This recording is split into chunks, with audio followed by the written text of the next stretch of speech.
I'm sure at one point in your life you've experienced going into a classroom where you felt like your teacher just didn't even know what they were talking about. Well, according to the Danielson Framework, it's important for us to understand that teachers need to know what they're teaching. When they have this knowledge of the things that they're trying to teach, then the lesson's going to run a lot more smoothly. People are going to listen and people are going to learn. That's the biggest thing, really. I think that's the difference between a lot of teachers that we have today. There's teachers that don't really know what they're doing and they're there for the paycheck, and there's those who really care for the students, which is another part of the Danielson Framework, is really having a knowledge of the students, and as we learned already, having a knowledge of the subject.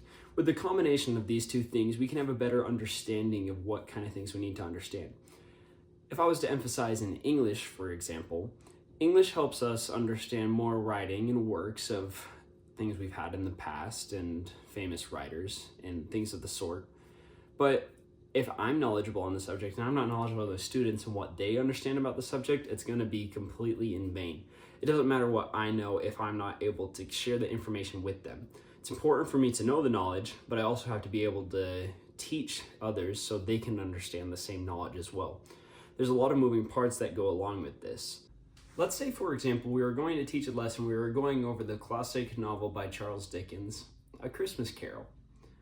To start this off, we would need to have a classroom in a learning environment, which is also learned in the Danielson Framework. Having this learning environment will help set up a preface for other students to try and learn and be able to be prepared for such setting.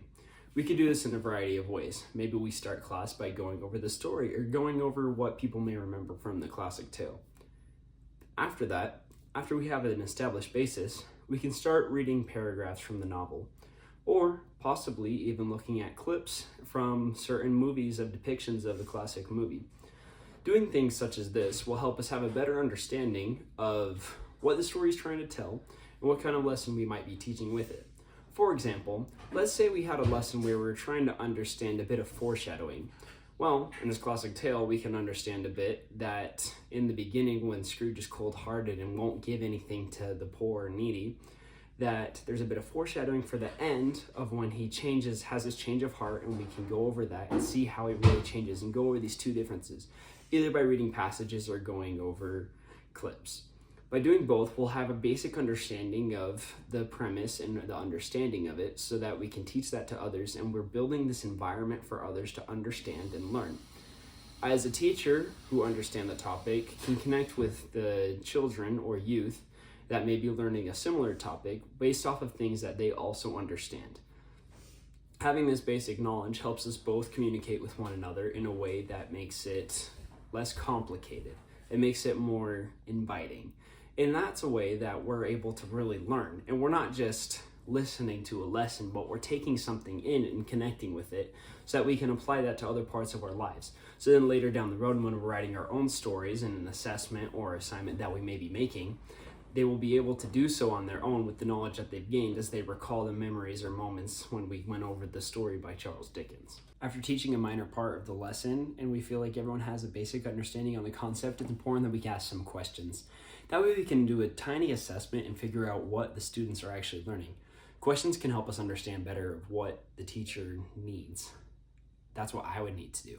I need to figure out what my kids know or are understanding so that I can adjust the lesson as needed. It's important to be flexible, which is also a part of the Danielson Framework. Being flexible helps us understand that when there are changes needed, we just need to change. We can change around the lesson as needed, but still get the same point across. That way, we can understand that the children are picking up the lesson as much so that they will be able to use it on their own. After the lesson is finished, it'll be important to review how everything went. Go over the assessments or quizzes that you might give out at the end.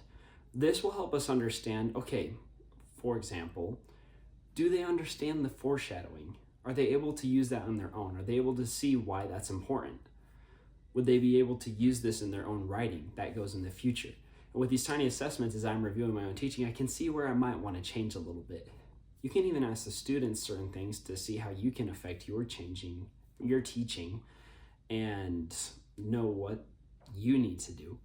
As we assess ourselves towards the end, we're going to be better teachers for it and better prepare for the next lessons. And as we better understand the children, we're going to better understand how we can teach them as we truly come to know them.